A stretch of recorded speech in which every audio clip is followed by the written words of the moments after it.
पाकिस्तान ने भारत की एयरलाइंस के लिए फिजाई हुदूद बंद कर दी तो मोदी सरकार के हाथों के तोते उड़ गए। भारतीय शहरियों के लिए अमेरिका यूरोप का सफर लंबा हो गया, टिकट मजीद महंगा हो गया। 2019 में भारतीय एयरलाइंस को सैकड़ों अरब का नुकसान पहुंचा था। भारत हवाओं में था, पाकिस्तान ने उसके हाथों के तोते उड़ा दिए। फिजाई सफर लंबा पड़ गया, महंगा पड़ गया।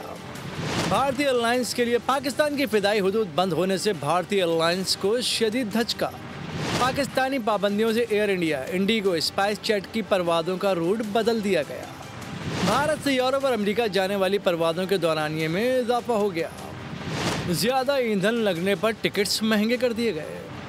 2019 में भी फिदाई हुदूद की बंदिश से भारतीय एयरलाइंस को 700 अरब का नुकसान हुआ था।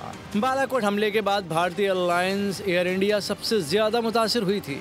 भारतीय एयरलाइंस पर पाबंदी से दीगर एयरलाइंस को फायदा होगा।